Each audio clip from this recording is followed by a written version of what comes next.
New York City. Luca's apartment. Early morning. The first rays of November sunlight struggle through the grimy windows of a cramped Manhattan apartment. Coffee brews in the background as Luca Ferraro, 38, sits hunched over his laptop, eyes bloodshot from another sleepless night. His walls are covered with newspaper clippings, photographs, and red strings connecting faces to locations, a chaotic map of organized crime families across the eastern seaboard. Luca has built his reputation over 15 years as an investigative journalist who doesn't back down. His exposés on construction fraud, illegal gambling rings, and corrupt officials have earned him both accolades and enemies. His apartment reflects his obsession. Empty takeout containers, stacks of case files, and a police scanner humming constantly in the corner. His phone buzzes. Unknown number. He ignores it. It buzzes again and again. Finally, he answers. Heavy breathing on the other end, then silence. The line goes dead. Luca tosses the phone onto a pile of papers and returns to his research. Moments later, a knock at the door. He freezes. It's 6:47 a.m., too early for deliveries. Too late for trouble that announces itself. Through the peephole, he sees nothing. He opens the door cautiously, chain still attached. An unmarked manila envelope lies on the doormat. No postage, no return address, just his name written in careful, old-fashioned cursive, Luca Ferraro. The letter back inside. Luca examines the envelope under his desk lamp. The paper is thick, expensive, not the usual anonymous tip material. He opens it carefully, mindful of past incidents involving suspicious mail. Inside, a single handwritten letter on cream-colored stationery. Mr. Ferraro, you search for truth in shadows. I offer you a darkness no one dares to illuminate. 3 men vanished between 1978 and 1983. No bodies, no arrests, no justice. The authorities called them runaways, defectors, men who chose to disappear. They were wrong. The answer lies in the honey, in the farm where sweetness masked screams. Route 34, outside Millbrook, Pennsylvania. The Valenti family owned it. They say the property remembers. They say if you listen carefully on quiet nights, you can still hear the buzzing. I cannot give you my name. I value my life, but I cannot die with this knowledge burning inside me. Find the farm, find the truth, before the bees forget. No signature, no contact information.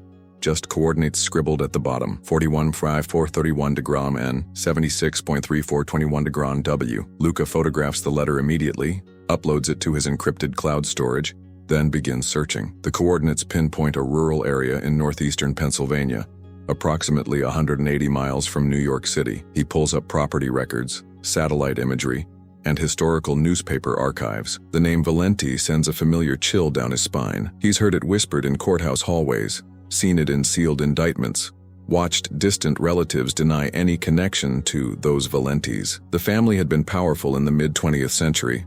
Loan sharking, labor racketeering, control of shipping docks. By the 1990s, most visible members had died, been imprisoned, or supposedly gone legitimate. But supposedly isn't certainty. Research montage.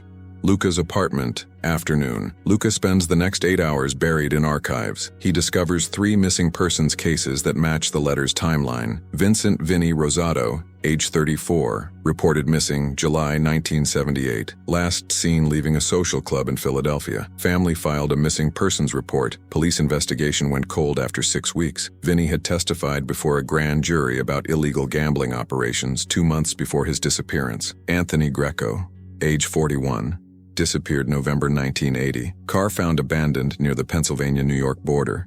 Keys still in the ignition, wallet on the passenger seat. Anthony was rumored to have been cooperating with federal investigators regarding union corruption. Michael Mikey Lombardi, age 29, vanished August 1983. Never returned home from his construction job. His wife filed a report.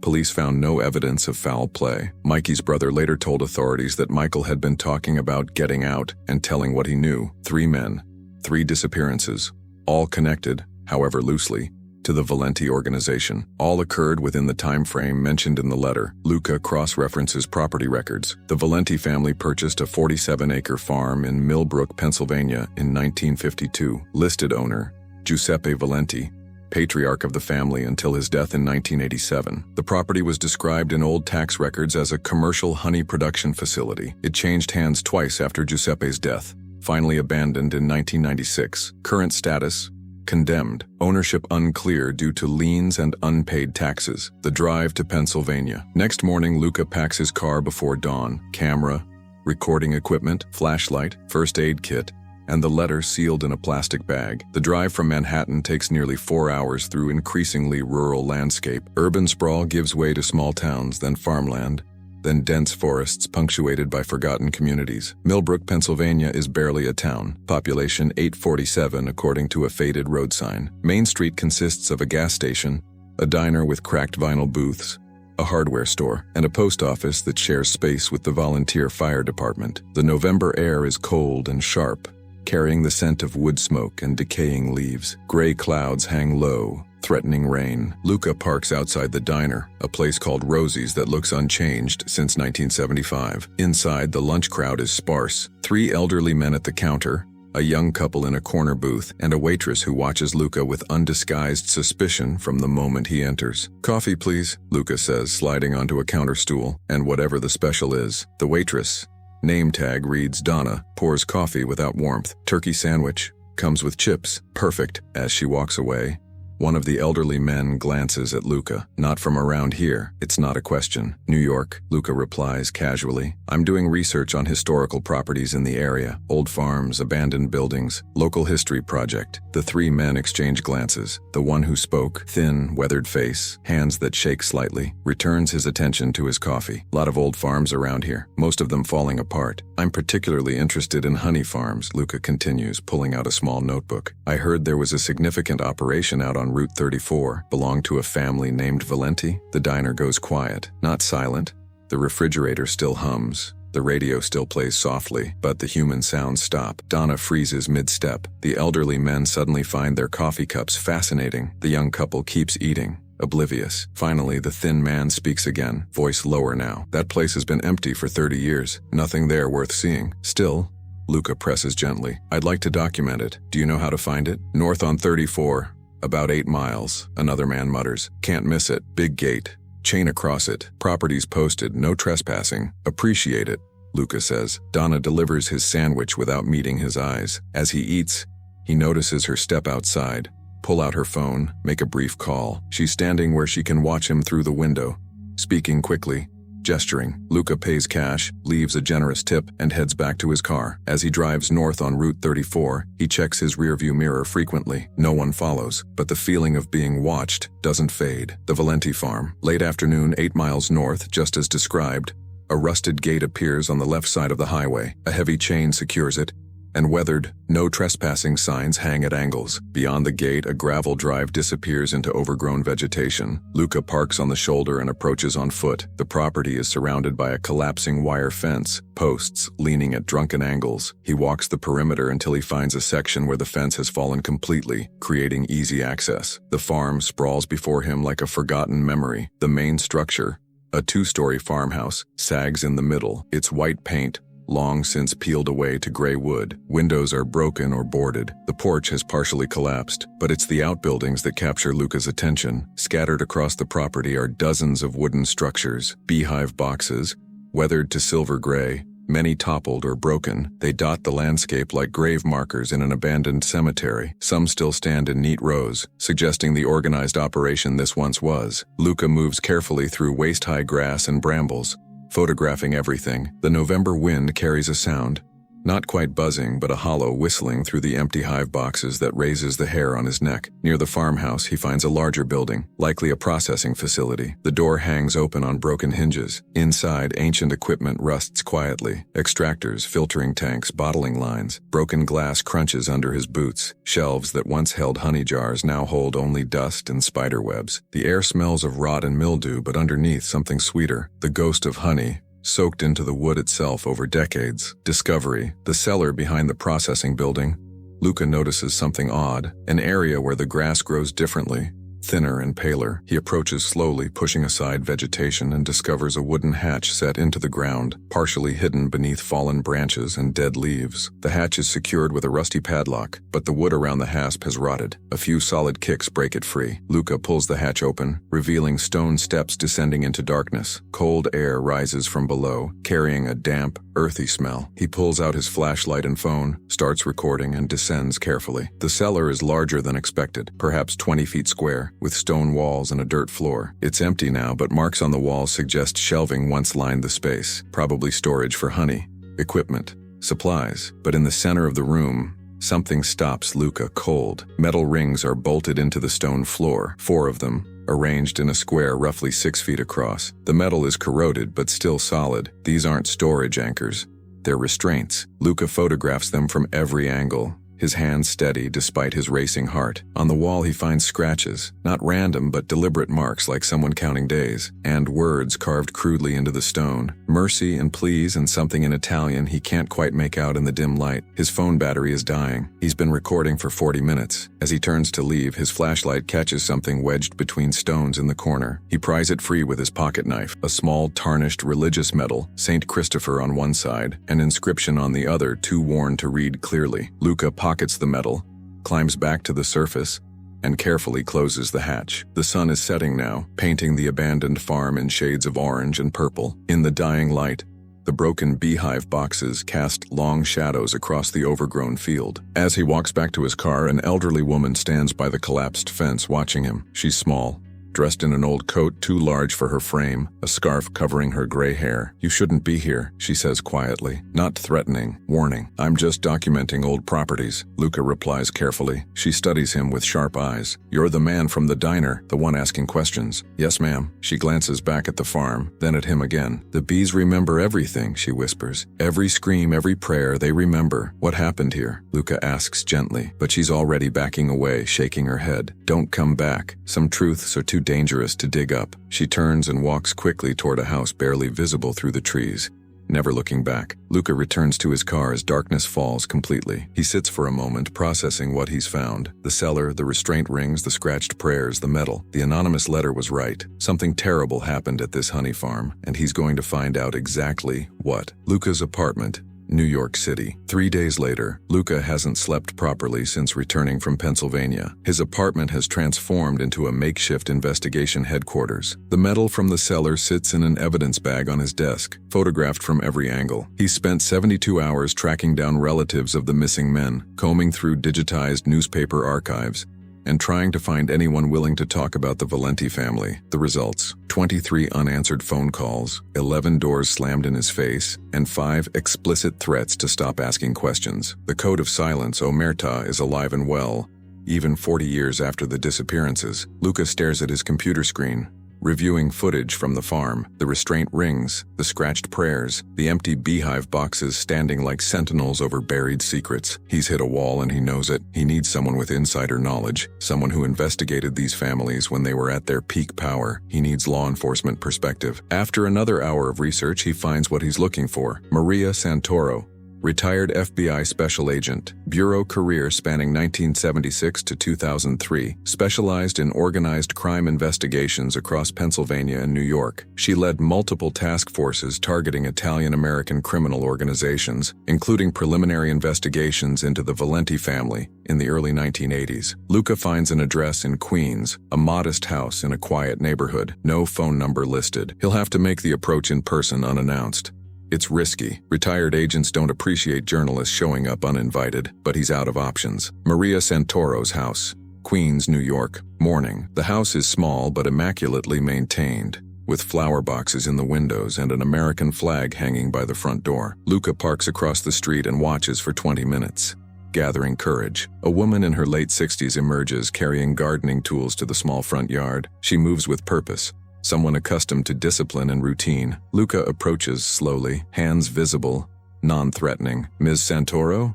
Maria Santoro?" She looks up sharply, instantly assessing him. His worn jacket, the notebook tucked under his arm, the fatigue in his eyes. "I'm retired," she says flatly. "If you're selling something, I'm not interested. If you're a reporter, I definitely don't talk to reporters. My name is Luca Ferraro. I'm an investigative journalist and I need your help with a case you worked on decades ago." "No," she returns to her gardening. "I gave the Bureau 30 years. I don't revisit old cases for stories." 3 men disappeared between 1978 and 1983, Luca continues, staying on the sidewalk, respecting her space. Vincent Rosato, Anthony Greco, Michael Lombardi, all connected to the Valenti organization. I believe they were taken to a honey farm in Pennsylvania and Maria's hands stop moving. She doesn't turn around, but her posture changes, tension replacing casual dismissal. Several seconds pass. Finally, she speaks, voice quieter now. How do you know about the farm? I received an anonymous letter. I went there. I found a cellar with restraint rings bolted into the floor. I found prayers scratched into the stone walls. Maria sets down her tools carefully, stands, and faces him fully. Her expression is unreadable, but her eyes are sharp, evaluating. Come inside. Don't pull out any recording devices. Don't take notes until I say you can. And if you quote me by name without permission, I'll make your life very difficult. Understood? Understood. Inside Maria's house. Morning. The interior is neat and spare. Comfortable furniture, family photos on the mantel, certificates and commendations on the walls. Maria directs Luca to the kitchen table and pours coffee without asking if he wants any. The Valenti family, she begins, sitting across from him, was one of the most disciplined organizations I ever investigated. They weren't flashy like the New York families. They didn't seek attention. They controlled unions, construction contracts, waste management, quiet industries where they could operate for decades without headlines. What about the honey farm? Luca asks. Maria's jaw tightens. Giuseppe Valenti bought that property in 1952, supposedly as a legitimate business investment. For years, it actually operated as a working honey farm, produced commercial honey, employed local people, paid taxes. It was perfect cover. Cover for what? For discipline, Maria says carefully. In traditional organizations, when someone broke the rules, talked to law enforcement, stole money, showed disrespect, they faced consequences, usually permanent ones. But the Valenti family had a different philosophy, at least for a while. They believed in psychological control. Fear was more effective than elimination. She stands, walks to a bookshelf, and pulls out a thick binder. Personal notes, Luca realizes, not official FBI files. She opens it to a section marked with yellow tabs. In 1981, I was part of a task force investigating labor racketeering. We had informants, wiretaps, surveillance. We knew the Valentis were involved, but we couldn't build a solid case. Then 3 different informants went silent, just stopped cooperating, refused to testify,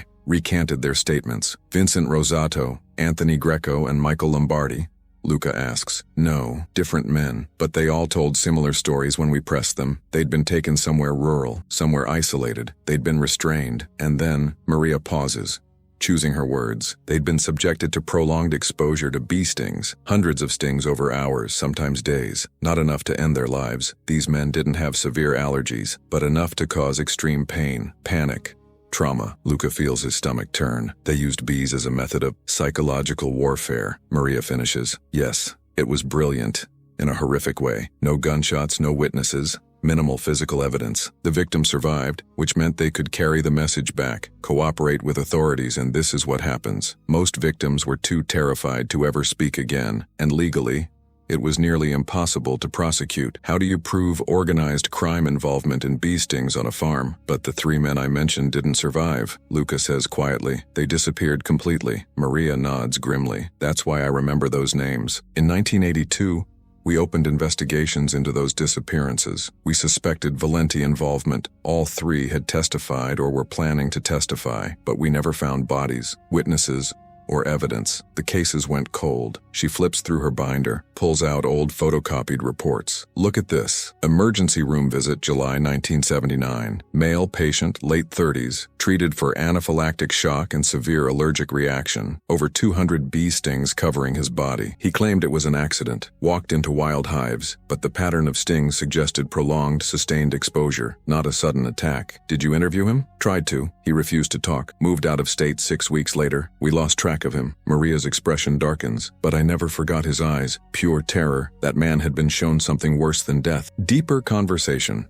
Maria's kitchen, afternoon. Luca spends the next 3 hours with Maria, going through her personal notes. She explains the structure of the Valenti organization, the hierarchy, the way they insulated the leadership from direct involvement in enforcement activities. Giuseppe Valenti was old-school Sicilian, Maria explains. He believed in order, tradition, respect. The farm was his creation, a place where traitors could be corrected. He called it il giudizio delle api, the judgment of the bees. In his twisted logic, it was almost merciful. The bees decided your fate. If you survived, you'd learned your lesson. If you didn't, she shrugs. Nature made that choice. How many victims do you estimate? Luca asks. We identified at least 8 men between 1975 and 1985 who we suspected had been taken there. 3 disappeared permanently. Your 3. 5 survived but never cooperated with investigations again. There were probably others we never knew about. Why did it stop? Giuseppe died in 1987. His sons didn't continue the practice. Too risky. Times were changing.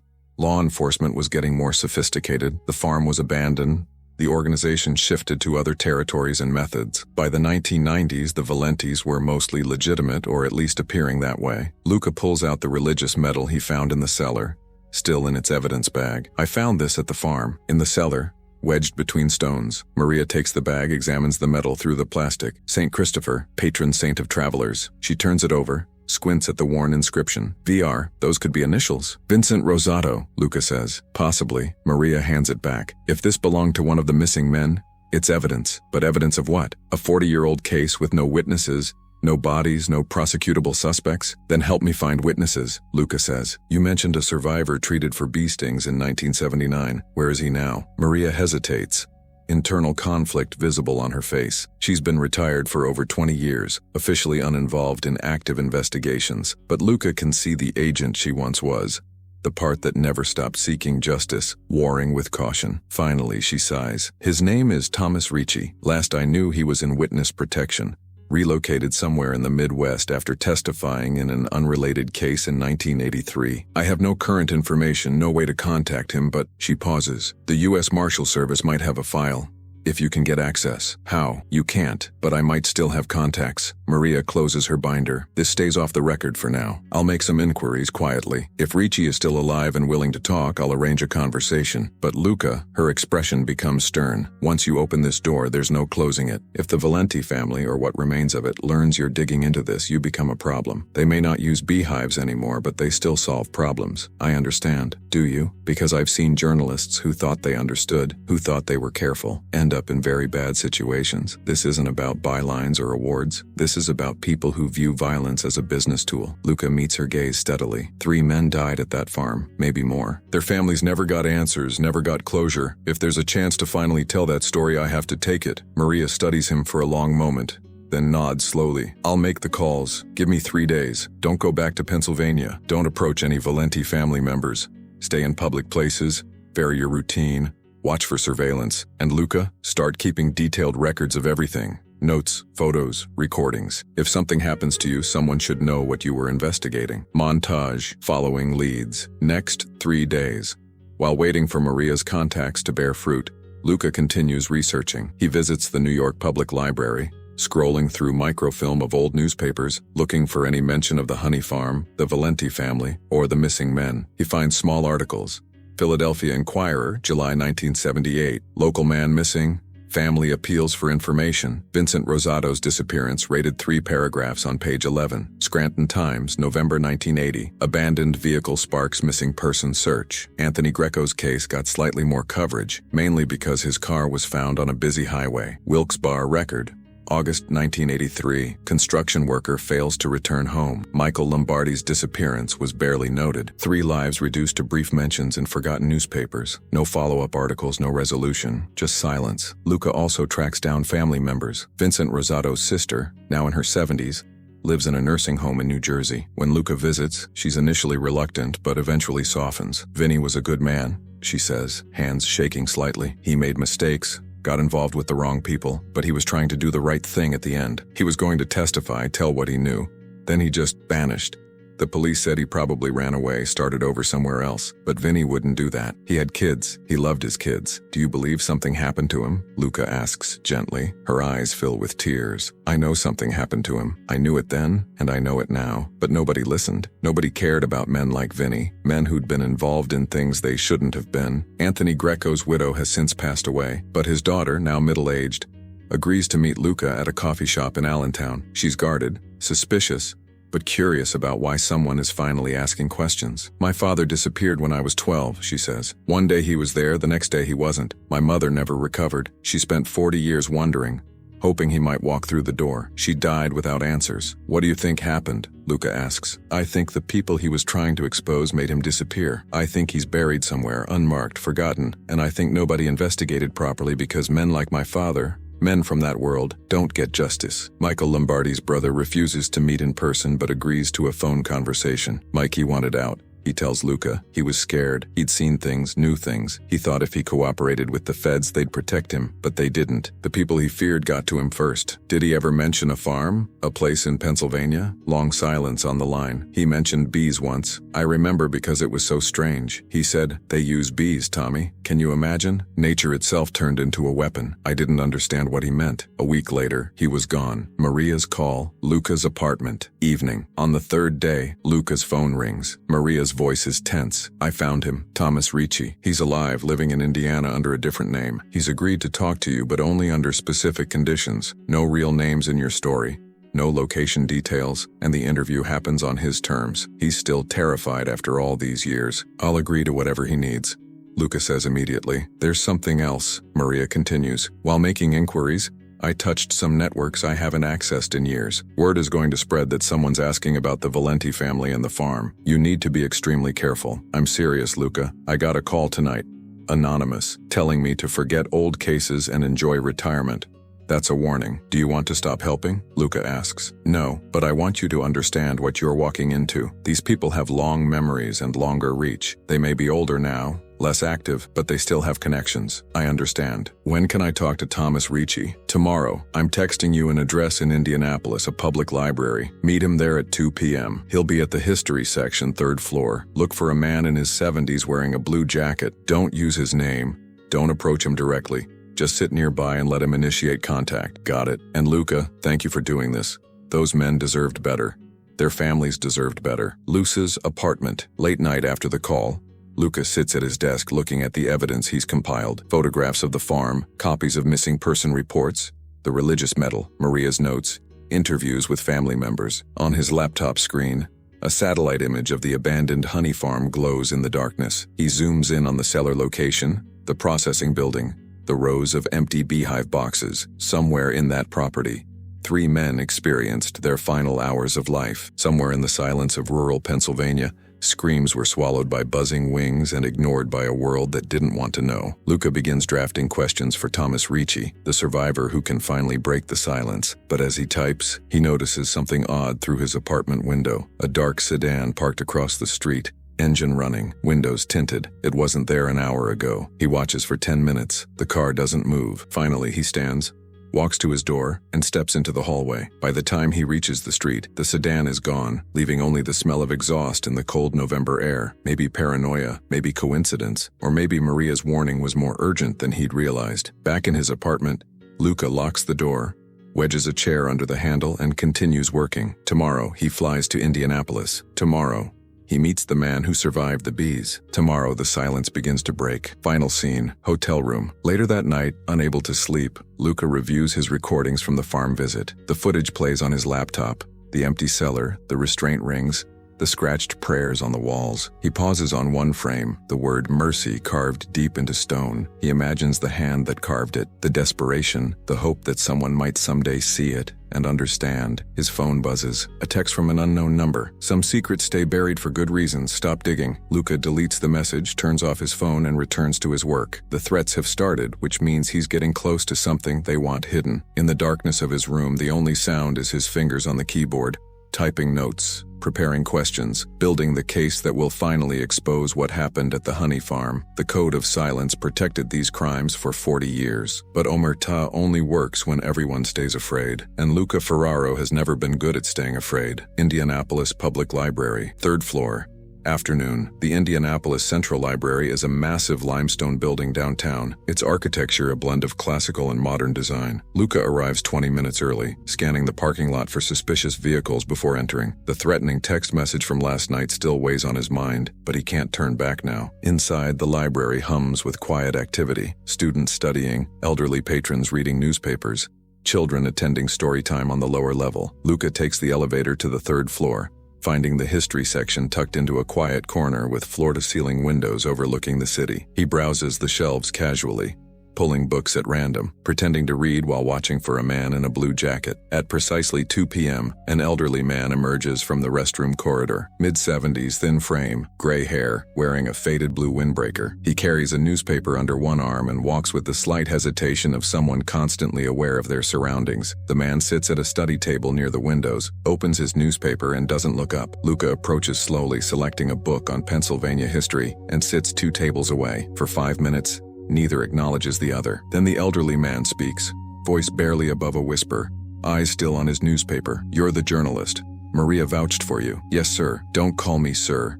Don't use any names. If you quote me in your story, I'm a former witness or an anonymous source. Nothing more specific." "Understood." The man folds his newspaper carefully, finally looking at Luca. His eyes are pale blue, sharp but haunted, the eyes of someone who's seen things that never fade. "Maria said you found the farm, that you went inside the cellar." "I did." "Then you know. You've seen where it happened." The man's hands shake slightly as he places them flat on the table. "I was there in July 1979. They took me from my apartment in Philadelphia, middle of the night. 3 men, professionals, no warning. They drove me 5 hours, blindfolded, hands tied. I thought they were taking me somewhere to finish me. I thought that night was my last night alive." Luca leans forward slightly, keeping his voice low. "What happened when you arrived?" Thomas's testimony, the library, the elderly man, Thomas Ricci, though Luca will never write that name, stares out the window as he speaks, as if looking into the past rather than at the present. "They removed the blindfold when we reached the farm. It was dark, maybe 3 a.m. I could see the outline of buildings, smell the grass and dirt. One of them said, 'You talk to the feds. You face judgment.' That's all. No explanation, no negotiation. They took me to a building, the processing facility, I think, tied my wrist to hooks hanging from the ceiling, just high enough that I had to stand on my toes. Then they left. I was alone in the darkness for hours, listening to sounds I couldn't identify. Buzzing, rustling, movement." Thomas pauses, swallowing hard. Even 45 years later, the memory clearly causes physical distress. "When sunrise came, I understood. The room was filled with beehives.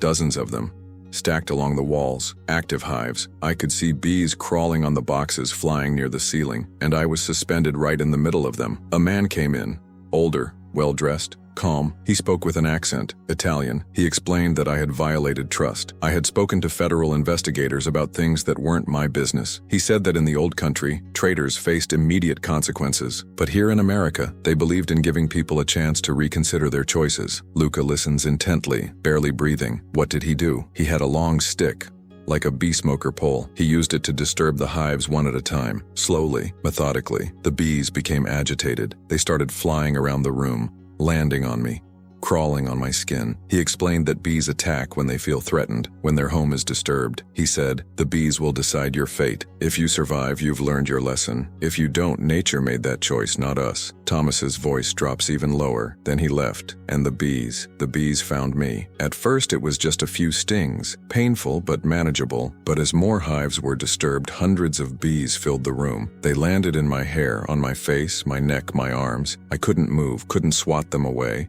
Every time I struggled, more would sting. The pain was indescribable, like fire spreading across every inch of exposed skin. I screamed until my voice gave out. I begged for mercy. I prayed to every saint I could remember. Hours passed. I don't know how many. The pain became everything. I couldn't think, couldn't form coherent thoughts. I just wanted it to end any way possible." Luca feels his stomach churn. "How did you survive?" "Eventually, I passed out. When I woke up, I was in a hospital emergency room. The doctor said I'd been dropped outside the entrance with over 200 bee stings covering my body. I was in anaphylactic shock, barely alive. They said another 10 minutes and I would have been gone. The police came, asked what happened. I told them I'd stumbled into wild hives, an accident. They didn't believe me, but they couldn't prove otherwise, and I wasn't about to tell them the truth, because 2 days later, while still in the hospital, one of the men who'd taken me appeared in my room.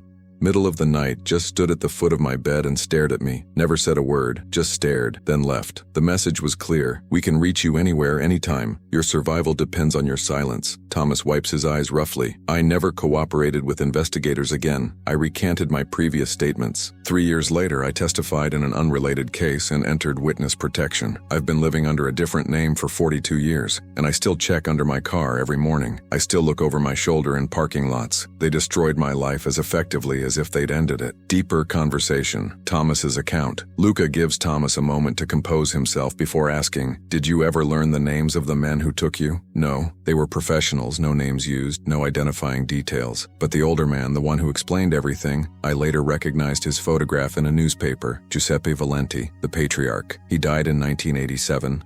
And I celebrated that night. I got drunk for the first time in years because I knew the man who'd orchestrated my suffering was finally gone. Were there other victims at the farm when you were there? Thomas shakes his head. I was alone. But in the hospital, I overheard nurses talking about another patient who'd been brought in months earlier with similar injuries, massive bee stings, trauma, refusing to explain what happened. I tried to find out who that was, but the records were sealed or destroyed. Do you know what happened to Vincent Rosato, Anthony Greco, or Michael Lombardi? The elderly man's expression darkens. Those names, yes, I heard about them later, through people who stayed connected to that world. They were taken to the farm, but they didn't survive. Why? You survived. Because I wasn't allergic.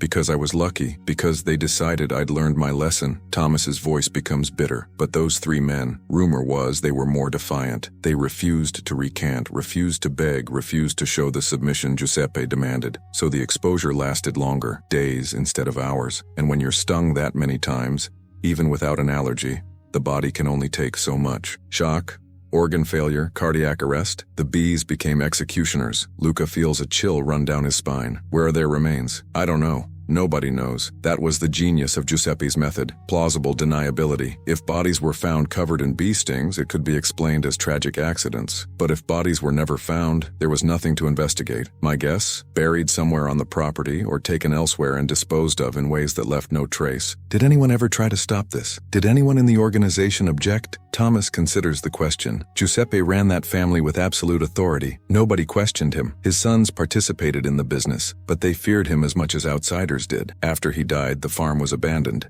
His sons didn't continue the practice. Too much risk, too much attention from law enforcement. By the 1990s, the Valenti family had mostly transitioned to legitimate businesses or dissolved entirely. But the people who helped Giuseppe, who participated in these activities, where are they now? Dead, mostly. Old age, natural causes, or casualties of the life they chose, but some are still alive. Some transitioned to legitimate business or disappeared into quiet retirement, and some still have connections, still have influence. That's why I'm still hiding, still terrified, because in that world, debts and grudges never expire. The warning. Thomas continues. Thomas leans closer, voice urgent now. You need to understand something. What happened at that farm wasn't random violence or impulsive cruelty. It was systematic psychological warfare. Giuseppe believed that fear was more effective than elimination. Dead men can't spread warnings, but traumatized survivors? They become walking advertisements for what happens when you cross certain lines. The bees were perfect for this. They're natural creatures following instinct. No guns, no knives, no clear human violence. Just nature, responding to disturbance. If someone died, it could be framed as tragic accident or bizarre circumstance. If someone survived, they carried the terror for the rest of their lives. Either way, Giuseppe won. And the farm itself, isolated, rural, legitimate business cover. Who would suspect a honey operation of being a location for organized crime enforcement? Inspectors came, saw productive hives, paid workers, commercial output. They never saw the cellar. Never understood what happened in that processing building after dark. Luca absorbs this, his mind racing. Did anyone from law enforcement ever get close to proving what was happening? Maria Santoro came closest. She was relentless. Brilliant. She knew something was happening at that farm, but she couldn't prove it. Giuseppe was too careful, too insulated, and witnesses like me were too terrified to tell the truth. By the time she built enough evidence to get search warrants, Giuseppe had cleaned up the operation. The farm looked exactly like what it claimed to be, a struggling honey business eventually abandoned for economic reasons. Thomas glances around nervously as if afraid someone might be listening despite the library's relative emptiness. I need to ask you something. Why are you doing this? Why risk your safety, your career, your life to tell a story about events that happened 4 decades ago? Luca considers his answer carefully. Because those 3 men deserve to have their stories told. Because their families deserve to know what happened. And because if we don't expose these things, even decades later, we signal that power and fear can permanently bury truth. I don't accept that. Thomas nods slowly. Noble. Foolish, but noble. Just remember, the people who created this system, who benefited from it, who kept it secret, they're not all gone. Some are still out there, still protective of their legacy, still willing to defend it. You're not just investigating history. You're threatening people who have everything to lose if this story comes out. I understand. Do you? Because understanding intellectually and experiencing the reality are very different. When someone follows you home, when your phone rings at 3 a.m. with heavy breathing on the other end, when you find your car's brake lines cut, that's when you'll truly understand what you've walked into. Leaving the library. Late afternoon. The interview concludes after nearly 2 hours. Thomas refuses to provide any written statement or allow recording. Everything Luca has is memory and handwritten notes. As they stand to leave, Thomas grabs Luca's arm with surprising strength. One more thing, there was a ledger. Giuseppe kept meticulous records of everything. The farm's production, expenses, personnel, but rumor among people I knew suggested he also kept a private ledger, coded entries documenting the special operations at the farm, dates, names, outcomes. If that ledger still exists, it would be evidence. Real, prosecutable evidence. Where would it be? I don't know. Maybe destroyed after his death. Maybe hidden by his family. Maybe seized by law enforcement and buried in some evidence locker. But if you could find it, Thomas doesn't finish the sentence he doesn't need to. They leave separately.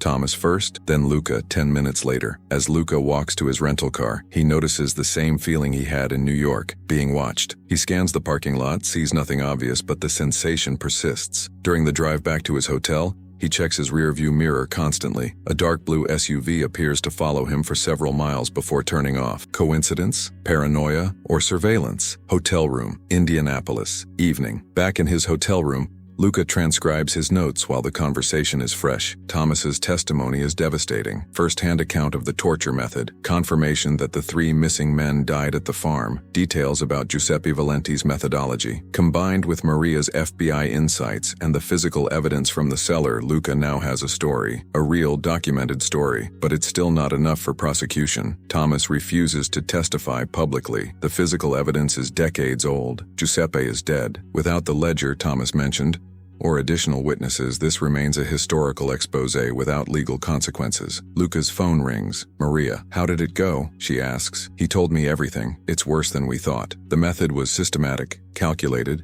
designed for maximum psychological impact. Those 3 men died there, Maria. Thomas confirmed it. Silence on the line. Then, I believe it, but believing and proving are different things. What's your next step? Thomas mentioned a ledger, a private record Giuseppe kept. If we could find it. I know about that rumor, Maria interrupts. I chased it for years. Never found anything. After Giuseppe died in 1987, his personal effects were divided among his family. Some items were seized during various investigations, but no ledger was ever cataloged. Either it never existed, or someone destroyed it, or it's hidden so well we'll never find it. Oyo, Luca says slowly. Someone in the family still has it. Don't even think about it. Approaching Valenti family members directly is suicide. They won't talk to you, and they'll view your questions as threats. I'm serious, Luca. Stay away from them. What if I could find a family member who left the organization? Someone who might want to distance themselves from that legacy. Maria sighs heavily. There's one possibility. Giuseppe's youngest grandson, Daniel Valenti. He's mid-40s now, lives in Boston, works as an architect. He changed his surname legally to his mother's maiden name, Brennan, specifically to escape the family reputation. He's had no involvement in the organization since he was a teenager. If anyone in that family might talk, it would be him, but it's a long shot. Can you get me contact information? I can try. But Luca, even if he agrees to meet you, don't expect much. Family loyalty runs deep, even among those who've left. After the call, Luca researches Daniel Brennan. He finds a professional website showcasing architectural projects, a LinkedIn profile, social media accounts that are largely professional and impersonal. The photographs show a serious-looking man with dark hair, designer glasses, no obvious connection to the world his grandfather inhabited. Luca drafts an email, careful with his wording. Mr. Brennan, my name is Luca Ferraro. I'm an investigative journalist researching historical events related to organized crime in Pennsylvania during the 1970s and 1980s. I believe your late grandfather may have information relevant to my investigation. I'm hoping you might be willing to discuss your family history in a respectful, confidential conversation. I understand this is sensitive,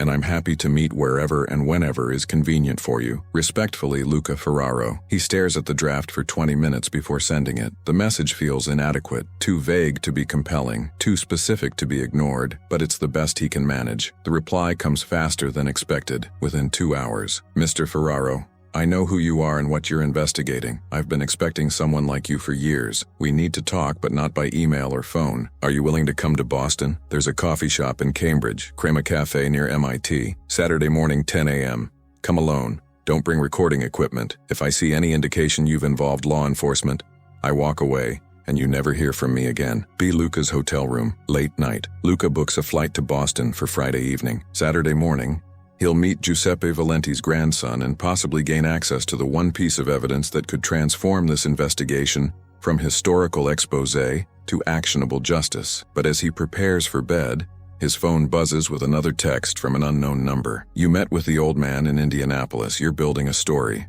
Smart, but you don't understand the full picture yet. The farm was just one location. Giuseppe's methods were used elsewhere too. The network was bigger than you think, and it's not as dead as you believe. Stop while you can still walk away. Luca deletes the message, but his hand is shaking. The threats are escalating. Whoever is sending them knows his movements, knows his sources, knows his investigation is progressing. He calls Maria one more time. I'm getting more threats, detailed ones. Someone's following my investigation closely. Then pull back. Take a break. Let things cool down. I can't. I'm meeting Giuseppe's grandson in Boston on Saturday. If he has the ledger, this whole thing breaks open. And if he doesn't? If this is a trap, then I'll deal with it. But I can't stop now, Maria. I'm too close. After the call, Luca stands at his hotel window, looking out at Indianapolis's nighttime skyline. Somewhere in this city, Thomas Ricci is probably having nightmares about bees. Somewhere in Pennsylvania, 3 men remain buried and forgotten. Somewhere in Boston, a grandson carries the weight of his grandfather's sins. And somewhere in the shadows, people who thought they'd escaped accountability are watching, waiting, deciding how to respond to a journalist who won't stop asking questions. The swarm is gathering, but Luca Ferraro is walking into it willingly, knowing that truth, no matter how dangerous, is worth the risk. Boston, Crema Cafe, Cambridge, Saturday morning. The November air in Cambridge carries the crisp bite of approaching winter. Crema Cafe sits on a corner near MIT. Its large windows fogged with condensation from the warmth inside. Students huddle over laptops, professors debate over espresso, and the morning crowd creates a comfortable buzz of conversation and clinking ceramic. Luca arrives 15 minutes early, choosing a table near the back with a clear view of the entrance. He orders black coffee and waits, watching every person who enters. At precisely 10 a.m., a man matching Daniel Brennan's photographs walks through the door, mid-40s, well-dressed in dark jeans and a tailored jacket, carrying a leather messenger bag. He scans the cafe methodically before his eyes settle on Luca. Daniel approaches without ordering anything, sits across from Luca, and immediately speaks in a low, controlled voice. No recording devices. I meant that. I don't have any, Luca assures him. Just a notebook, if you'll allow me to take notes. Daniel considers this, then nods curtly. Handwritten notes only, nothing digital. He removes his jacket carefully, revealing the tension in his shoulders. Despite his polished appearance, this man is deeply uncomfortable. Thank you for meeting me, Luca begins. I know this isn't easy. You have no idea what this is, Daniel responds, not unkindly, but firmly. I've spent 25 years building a life completely separate from my grandfather's legacy. I changed my name, moved across the country, built a career in a field that has nothing to do with that world, and now you're here, asking me to open doors I've worked very hard to keep closed. Then why agree to meet? Daniel stares at his hands for a long moment. Because I'm tired of carrying this alone. Because my grandfather did terrible things and pretending they didn't happen doesn't make them go away. And because, he pauses, choosing words carefully, because 3 men disappeared and their families deserve to know what happened. Daniel's story, the grandson's burden. Daniel orders coffee more to occupy his hands than from actual desire. When he speaks again, his voice is quieter, reflective. I was 14 when my grandfather died in 1987. Old enough to understand what he was, young enough to still idealize him. He was complicated. To me, he was loving, generous, present. He attended my school events, taught me to play chess, told stories about the old country. But to others, Daniel shakes his head. To others, he was a nightmare. When did you learn the truth about him? Luca asks gently, gradually. You don't wake up one morning and discover your grandfather is a criminal. You hear whispers, notice strange behaviors, see how people react to your family name. By the time I was 16, I understood, and by the time I was 18, I wanted nothing to do with any of it. My father, Giuseppe's son, tried to keep me involved in the family business, but I refused. We haven't spoken in 15 years. Daniel pulls a worn envelope from his messenger bag, placing it on the table between them, but not releasing it. After my grandfather died, there was a division of his personal effects. Most went to my father and uncles, but some items, personal papers, letters, photographs, went to my grandmother. She kept them in her house until she passed away in 2003. When we cleaned out her estate, I found this. He slides the envelope toward Luca. Inside is a small, leather-bound notebook, maybe 5 inches by 7 inches, pages yellowed with age, filled with handwritten entries in Italian. The ledger, Luca breathes. Not the complete operational ledger, Daniel clarifies. That was probably destroyed or is locked away somewhere I don't know about. But this is my grandfather's private record, personal notes about what he called correctional measures. It's coded mostly, but if you understand the context, the meaning becomes clear. With trembling hands, Luca opens the notebook. The entries are dated, written in precise cursive Italian. He can make out some words, dates, initials, numbers. Daniel provides translation, his voice steady despite visible emotional strain. July 15, 1978. VR, final correction. Judgment rendered. Resolution, permanent. Daniel points to the entry. VR, Vincent Rosato. Final correction meant the most severe treatment. Resolution, permanent, meant he didn't survive. He flips pages, pointing to other entries. November 3, 1980. AG. Extended judgment, 3 days. Non-responsive to instruction. Natural conclusion. Anthony Greco. 3 days of exposure to the bees. Natural conclusion was my grandfather's euphemism for death resulting from the treatment. August 12, 1983. ML. Judgment administered. Subject defiant. Outcome resolved naturally. Michael Lombardi. The same pattern. Defiance. Prolonged exposure, death. Luca feels his throat tighten. These brief entries represent the final moments of 3 men's lives, reduced to clinical notation in a madman's diary. Why are you showing me this? Because it's evidence, Daniel says. Because these men's families deserve to know they didn't just run away or disappear voluntarily. Because my grandfather committed terrible acts, and someone should finally acknowledge that publicly. And because his voice cracks slightly, because I need someone else to know this exists. I've carried it alone for 20 years. And it's destroying me. The full testimony. Daniel continues. Daniel composes himself, continues speaking. My grandfather believed he was implementing justice. In his worldview, the organization was a family, and family members who betrayed that trust deserved punishment. But not just any punishment, something that would serve as deterrent to others. The bees were his innovation. He studied beekeeping extensively, understood their behavior, their defensive instincts. He knew exactly how to agitate them, how to create controlled aggression, and he genuinely believed that using nature as an instrument was more ethical than direct violence. In his twisted logic, he wasn't harming anyone. The bees were making the decision. Luca takes careful notes as Daniel speaks, documenting every detail. Did you ever see the farm? Once, when I was 12, before I understood what it really was. My grandfather took me there, showed me the hives, explained honey production. He was proud of it, proud of building something productive, something that contributed to the local economy. I remember thinking it was boring, just bees and equipment and endless rows of white boxes. I didn't learn what really happened there until years later. After his death, I overheard my father and uncles talking. They were discussing whether to sell the property or keep it. One uncle said something like, "That place has too much history, we should burn it down and claim insurance." Another said, "Nobody remembers anymore, let it rot." They decided to abandon it, let it become overgrown and forgotten. But you remembered, Luca says. I couldn't forget. Once I understood what happened there, I became obsessed with knowing details. I read every newspaper article about missing persons from that era, tried to piece together what my grandfather had done. This ledger confirmed my worst suspicions. He didn't just operate a legitimate honey business, he created a place where people were tortured and eliminated, all while maintaining a respectable facade. Daniel's hands clench into fists. Do you know what it's like to love someone and simultaneously be horrified by them? My grandfather read me bedtime stories, taught me card games, gave me advice about life, and he also orchestrated the suffering of dozens of people. How do you reconcile that? How do you accept that both versions of him were real? The evidence and the plan. Luca carefully photographs each page of the ledger with Daniel's permission, ensuring the Italian text is clearly visible. This is enough for law enforcement to reopen investigations. Combined with Thomas Ricci's testimony, and the physical evidence from the farm. Thomas is still alive? Daniel interrupts, surprised. Yes, he testified to me about his experience in 1979. His account corroborates everything in this ledger. Daniel closes his eyes briefly, processing this. I'm glad he survived. I'm glad someone can speak to what happened. But Luca, you need to understand, bringing this to law enforcement won't result in prosecutions. My grandfather is dead. Most of the people who worked for him are dead or unreachable. Statute of limitations has expired on most potential charges. At best, you'll get official acknowledgement that these crimes occurred. At worst, you'll face legal challenges from remaining family members who want to protect the Valenti reputation. But the families of the victims will finally have answers.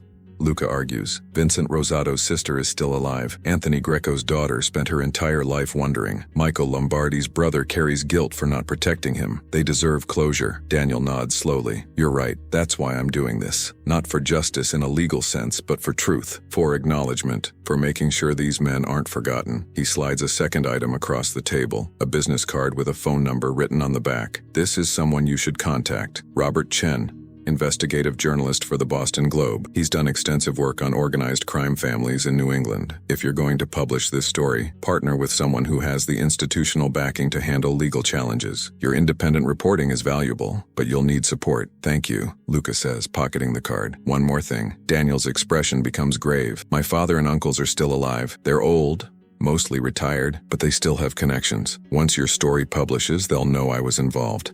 They'll know I provided this ledger. I'm prepared for that. I've made my peace with burning those bridges, but you need to be prepared too. They may try to discredit you, intimidate you, or worse, take precautions. I've been receiving threats already, Luca admits. Then take them seriously. These people don't bluff. They may not use beehives anymore, but they still eliminate problems. Montage, building the case. Following weeks, Luca returns to New York energized but cautious. He contacts Robert Chen at the Boston Globe, and they agree to collaborate on the story. The Globe's legal team reviews all evidence, confirms that publication is defensible, and begins preparing comprehensive documentation. Luca works with Maria Santoro to present the ledger and Thomas Ricci's testimony to federal prosecutors. The U.S. Attorney's Office for the Eastern District of Pennsylvania opens a formal review, though they caution that criminal prosecutions are unlikely given the age of the cases and the deaths of primary suspects. Nevertheless, the official investigation generates subpoenas for property records, interviews with surviving associates, and forensic examination of the farm. A team of FBI agents and forensic anthropologists descends on the abandoned property with ground-penetrating radar, searching for human remains. After 2 weeks of searching, they make a discovery. 3 sets of human remains, buried in shallow graves near the tree line behind the processing building. Forensic analysis confirms the remains are approximately 40 years old. DNA testing is initiated, comparing samples with family members of the missing men. Vincent Rosato's sister provides a DNA sample, trembling as she explains, I just want to bring my brother home. I want to give him a proper burial. Anthony Greco's daughter does the same, tears streaming down her face. My mother died without knowing, but at least I'll know. At least he'll be found. Michael Lombardi's brother submits his sample silently, jaw clenched, eyes reflecting decades of suppressed grief. Publication day. The story breaks. 6 weeks after Luca's meeting with Daniel, the story publishes simultaneously in the Boston Globe and on Luca's independent platform. The headline reads, The Killer Bees, How a Pennsylvania Honey Farm Became an Execution Site for Organized Crime. The article is comprehensive, 15,000 words documenting Giuseppe Valenti's operation, the torture methodology, the 3 confirmed victims, Thomas Ricci's survivor testimony, Daniel Brennan's revelations, and the discovery of remains. Photographs of the ledger pages are included, alongside historical context about the Valenti organization. The response is immediate and overwhelming. National media picks up the story within hours. Cable news networks feature segments about the honey farm horror. Podcasts dedicate episodes to analyzing the case. Social media explodes with shock, outrage, and fascination. But there's also backlash. Attorneys representing remaining Valenti family members issue statements denying the allegations, calling the story unsubstantiated attacks on a deceased man who cannot defend himself. They threaten legal action against Luca, the Boston Globe, and anyone who republishes the claims. Anonymous online accounts begin attacking Luca's credibility, posting misleading information about his past work, questioning his sources, suggesting the entire story is fabricated for attention, and the threats escalate. Luca receives dozens of threatening messages, emails, texts, voicemails. Some are generic intimidation, but others are specific and chilling. You made a mistake exposing this. Old debts get collected eventually. Giuseppe's gone, but his lessons aren't. Maybe you need to learn about bees firsthand. Your apartment on 47th Street has poor security. Just an observation. The police take reports, but with no specific perpetrators identified, there's little they can do beyond advising Luca to vary his routine and remain vigilant. The families respond. DNA results. 3 weeks after publication, DNA results confirm the identities of the remains. All 3 sets belong to Vincent Rosato, Anthony Greco, and Michael Lombardi. The families hold a joint press conference, organized with help from Maria Santoro and the U.S. Attorney's Office. Vincent's sister speaks first.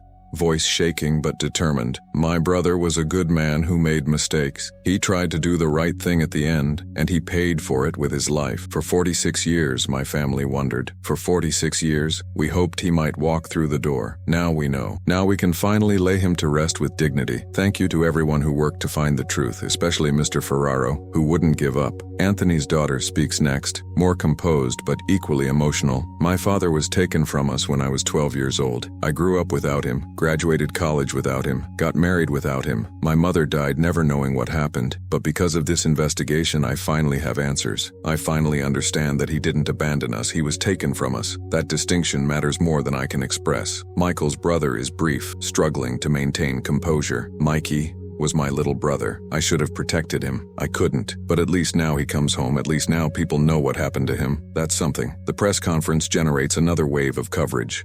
This time, more sympathetic. Public opinion shifts. The story is no longer just about organized crime history, but about families finding closure after decades of uncertainty. Daniel's consequences. Weeks later, Daniel Brennan contacts Luca a month after publication. They meet at the same Cambridge coffee shop, but Daniel looks different, thinner, more tired, but somehow lighter. My family has disowned me completely, he says without preamble. My father sent a letter, very formal, very cold, stating that I am no longer considered part of the family. My uncles won't speak to me. Cousins have blocked me on social media. I've been excommunicated. I'm sorry, Luca says sincerely. Don't be. It's what I expected. And honestly, it's freeing. I've spent my entire adult life trying to distance myself from them while still maintaining minimal family connections. Now that's done. I'm truly free of it. Have you faced any threats? A few anonymous calls. A letter left at my office suggesting I betrayed family, but nothing actionable, nothing specific. My father and uncles are too smart to risk exposure by actually harming me, and frankly, I think they're more focused on managing their own reputations than punishing me. Daniel leans back, exhales slowly. I've been contacted by a documentary production company. They want to do a comprehensive piece on the story, interviews with families, forensic analysis, historical context. I'm considering participating, putting my name and face out there publicly, owning my role in exposing this. What do you think? I think that's incredibly brave, Luca responds, and I think it would be valuable. Your perspective, as someone who loved Giuseppe but couldn't ignore what he'd done, that's important context. Then I'll do it. I'll tell my story completely without hiding. Maybe it'll help other people grappling with similar family legacies. The Memorial, Pennsylvania. 2 months later, the abandoned honey farm is officially declared a crime scene of historical significance. The property is seized by the state, and plans are made to demolish the remaining structures. Before demolition, a small memorial ceremony is held. Vincent Rosato's sister, Anthony Greco's daughter, and Michael Lombardi's brother stand together near where their loved ones were found. A simple granite marker has been placed. In memory of those who suffered here, Vincent Rosato, Anthony Greco, Michael Lombardi, and all victims of violence and silence, may truth bring peace. Luca attends, standing respectfully at a distance. Maria Santoro is there too, finally seeing closure to cases that haunted her career. Thomas Ricci sends a letter that Luca reads aloud. I cannot attend in person, the memories are too painful, and I must protect my safety. But I want the families to know, your loved ones were brave. They stood for what was right, even knowing the cost. Their courage should be remembered alongside the tragedy of their loss. After the ceremony, Vincent's sister approaches Luca. She's elderly now, using a walker, but her grip is firm when she takes his hand. Thank you, she says simply. Thank you for not forgetting. Thank you for caring enough to find the truth. They deserve to be found, Luca replies. Yes, they did. She smiles sadly. Vinny can finally rest now. We all can. Final scene, Luca's apartment, New York evening. 6 months after publication, Luca sits in his apartment, now slightly more organized but still covered with research materials. The story has run its course through the news cycle. The memorial has been built. The families have held funerals and found closure. The documentary featuring Daniel's testimony is scheduled to air next month. The Valenti family members who issued legal threats never followed through. Their attorneys apparently advised that a lawsuit would only generate more attention to the story they wanted buried. The threatening messages have stopped. Either the senders lost interest, or law enforcement's increased attention made further intimidation too risky. Luca's phone rings. An unknown number, but he answers anyway. Mr. Ferraro, this is Assistant Director Morrison with the FBI. I'm calling to thank you personally. Your investigation has prompted us to review dozens of cold cases involving organized crime from that era. We're identifying patterns, potentially solving additional disappearances. Your work has had impact beyond just the 3 men you found. After the call, Luca stands at his window, looking out at the New York skyline. He thinks about Giuseppe Valenti, who believed he could use nature as a weapon and fear as a tool of control. He thinks about the 3 men who died at the honey farm, their final moments filled with terror and pain. But he also thinks about their families, finally able to grieve properly. He thinks about Thomas Ricci, no longer carrying the burden of silence alone. He thinks about Daniel Brennan, free from the weight of his grandfather's sins. The code of silence, omerta, protected these crimes for over 40 years. But silence is only powerful when it's maintained. Once one person speaks, others find courage to follow. Once truth begins to emerge, it becomes impossible to bury again. Luca returns to his desk, opens his laptop, and begins researching his next investigation. Because there are always more stories buried beneath layers of fear and time. There are always more families waiting for answers. And there are always journalists willing to dig, to ask uncomfortable questions, to shine light into darkness. No matter how many threats they receive, no matter how dangerous the truth might be. The bees may have been Giuseppe Valenti's weapon, but truth became his undoing. And truth, persistent, patient, powerful, will always outlast silence. Epilogue. Text on screen. The remains of Vincent Rosato, Anthony Greco, and Michael Lombardi were returned to their families and buried with full honors in 2025. Giuseppe Valenti died in 1987, never facing charges for the crimes committed at the honey farm. The Pennsylvania property was demolished in 2026. The memorial marker remains as the only structure on the site. Thomas Ricci continues to live under witness protection. He provided additional testimony that helped solve 2 other cold cases from the same era. Daniel Brennan continues his architectural practice in Boston and has become an advocate for family members grappling with relatives' criminal legacies. Maria Santoro returned to consulting work, helping law enforcement agencies review historical organized crime cases. Luca Ferraro continues investigating untold stories, believing that no truth is too old or too buried to deserve light. The families of the victims finally found the closure they'd sought for over 4 decades. Truth, no matter how long it takes, eventually finds its way to the surface.